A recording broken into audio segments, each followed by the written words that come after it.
Since the chairman has gavelled out all of my colleagues with their unanimous consent, I am going to read for the record many of the chairman's comments in September of the importance of hearing from the whistleblower. Again, Ambassador, thank you for your patience, thank you for your service, but since we haven't been able to conduct ourselves in normal procedures, I'm just going to use the 5 minutes for this. September 29th, in the Wall Street Journal, quote, the whistleblower at the center of the impeachment investigation of President Trump will testify in the House very soon. This is a quote by the chairman. USA Today, September 29th. Talking with ABC News this week, Schiff, the Democrat who chairs the House Intelligence Committee, said the whistleblower would testify very soon. And the only thing standing in the way was getting security clearances for the attorneys representing the whistleblower so they could attend the testimony.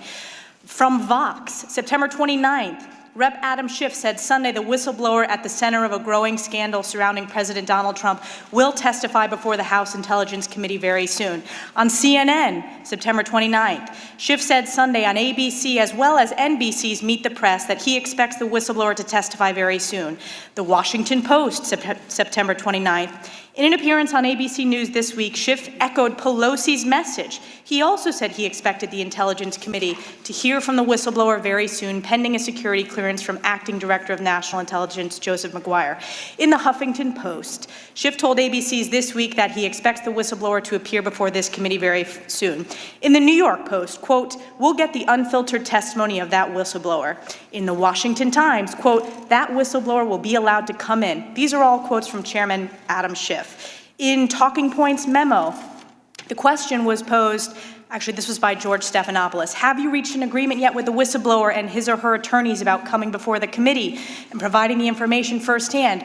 Quote, yes, we have, Schiff responded, and as DNI McGuire promised during the hearing, that whistleblower will be allowed to come in without a minder from the Justice Department or from the White House to tell the whistleblower what they can and cannot say. We'll get the unfiltered testimony of that whistleblower. In Daily Kos, we're ready to hear from the whistleblower as soon as that is done, and we'll keep obviously riding shotgun to make sure that the acting director doesn't delay in that clearance process. In CNBC, we'll get the unfiltered testimony of that whistleblower. In Market Watch, House Intelligence Committee Chairman Adam Schiff said Sunday that an agreement has been reached under which the whistleblower will testify before the committee very soon. I can keep going, but again, the chairman refused to allow us to put these into the record with unanimous consent. So I've read those out, and as we know, it is important to protect whistleblowers from retaliation and from firing, and we want to make sure whistleblowers are able to come forward. But in this case, the fact that we are getting criticized by Chairman Adam Schiff for statements that he himself made early on in this process shows the duplicity and just the abuse of power that we are continuing to see. With a minute 54 seconds left, I'll yield to my colleague, Mr. Jordan. I think, but there's still 4 people we've deposed that we have not been able to use see their transcripts, have their transcripts released, and therefore the testimony they provided we're not able to use in these open hearings. If it's an open hearing, all the available testimony from depositions that has been taken by the committee should be available to be discussed for the American people to see. But no. Mr. Morris and Mr. Hale and 2 other, Ms. Williams, 2 others have, and another one have not yet been released. So I hope the chairman releases that. One other point I would make in the last minute of Ms. Stefanik's time. The Democrats have asserted that this whole thing with Ambassador Yovanovitch was part of some sinister scheme by the White House to get Mr. Zelensky to do an investigation, President Zelensky to do an investigation. If recalling Ambassador Yovanovitch was part of some scheme by Trump and Pompeo and Giuliani to get President Zelensky to do an investigation, why would they replace her with the Democrats' first witness, their star witness, Bill Taylor? I mean, if that's the plan, not the best plan I've ever seen put together. Their star witness, their first witness, Mr. Taylor, was here Wednesday. That's what they were up to? I think it just demonstrates that that is not what went on here. Mr. Zelensky never undertook any investigations, and the reason the aid was released, as we discussed on Wednesday, was because Vice President Pence, Ambassador Bolton, and U.S. senators all talked with President Zelensky, and they were convinced he was the real deal, as the ambassador has alluded to in her testimony. That's why the money was released. That I yield back. First, Most of what the whistleblower has alleged has been corroborated by the witnesses that we have heard from.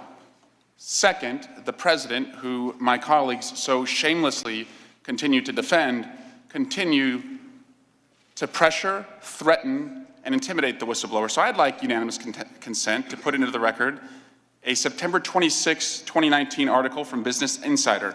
Trump suggested the whistleblower who filed a complaint against him is guilty of treason, which is punishable by death.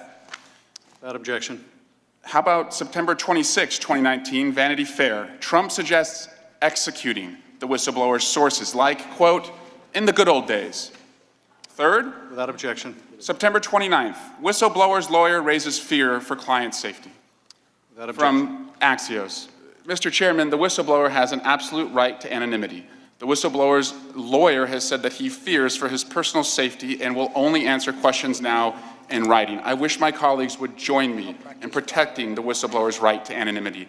But Ambassador Yovanovitch, I want to follow up on some of the questions from my colleagues. Some of the early questions seem to suggest that your testimony here was completely irrelevant to the issues at hand. Why are you even here? Isn't this just some small matter that should have been referred to HR? So I want to bring our attention to someone who thought you were actually very important to this whole plot or scheme, and that is the President of the United States. There was only one ambassador, I believe, who was discussed by the President in the July 25th call, and that was you, Ambassador Yovanovitch. And I want to refer back to how you were brought up in that conversation. At one point during the conversation, the President brings up this prosecutor who was very good, and it was shut down, and that's really unfair. And I think you indicated earlier that that was a likely reference to Mr. Lutsenko, the corrupt prosecutor, is that right? I believe that is the case, but I don't know. So immediately after the President brings up this corrupt former prosecutor, only one, I'm sorry, my staff has corrected me, only one American ambassador is brought up in the call. Immediately after the President brings up this corrupt prosecutor that he praises and says he was treated very unfairly, he then encourages Zelensky to speak with Giuliani, the guy who orchestrated the smear campaign against you, correct? Yes. And he then brings you up. So he praises the corrupt prosecutor. He says, I want you to talk to Giuliani, the guy who smeared you. And then he brings you up. He obviously thought you were relevant to this. But what is even more telling is immediately after he brings you up and says that you, the woman, was bad news, he says there's a lot to talk about Biden's son, that Biden stopped the prosecution, and a lot of people want to find out about that, so whatever you can do with the Attorney General would be great. Immediately after praising this corrupt prosecutor, he attacks you, and then he goes right to Biden. That would indicate to you, wouldn't it, Ambassador, that he connects you somehow with this prosecutor you were at odds with and his desire to see this investigation of Biden go forward, would it not?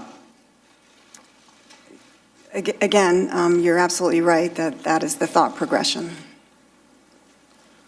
My colleagues also asked, in pushing you out of the way, ultimately Ambassador Taylor got appointed. Is Ambassador Taylor the kind of person that would further Giuliani's aims?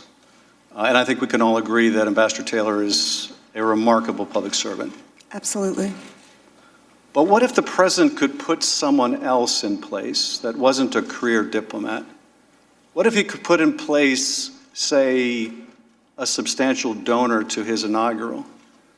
What if he could put in place someone with no diplomatic experience at all? What if he could put in place someone whose portfolio doesn't even include Ukraine?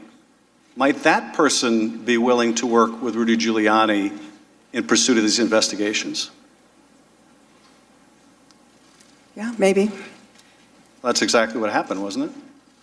Yes.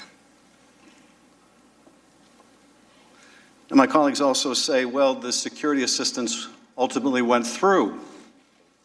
So if they sought to condition or bribe Ukraine into doing these investigations by withholding security assistance, they ultimately paid the money. Are you aware, Ambassador, that the security assistance was not released until after a whistleblower complaint made its way to the White House? Yes, I'm aware of that. Are you aware that it was not released until Congress announced it was doing an investigation? Yes, I'm aware of that.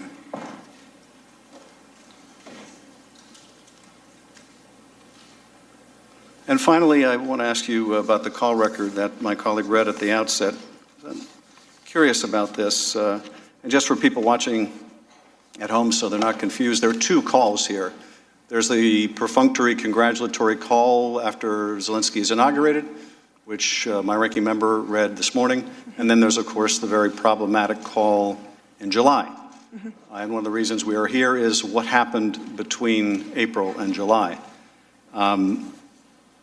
But there was a readout put out by the White House at the time the April congratulatory call was made. And the White House readout said that the president discussed with Zelensky helping Ukraine root out corruption. Now, that, in fact, doesn't appear anywhere in that call. So I want to ask you, Ambassador, why would the White House put out an inaccurate reading? Why would the White House represent that the president said something about corruption when he said nothing about corruption in that call or, in fact, in the one in July? I can't answer that question. I don't have visibility into that. I thank you. I yield now 5 minutes now to recognize the ranking member. I just remind the gentleman there's actually 3 calls. There's the 2 calls with President Trump and the one that you reiterated in our last hearing a couple of weeks ago. Ambassador, I just want to clarify something before I yield. Are you against political appointed ambassadors?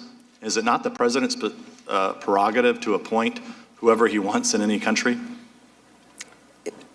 First of all, I am not against political ambassadors, just to be clear. I just wanted to clear that up.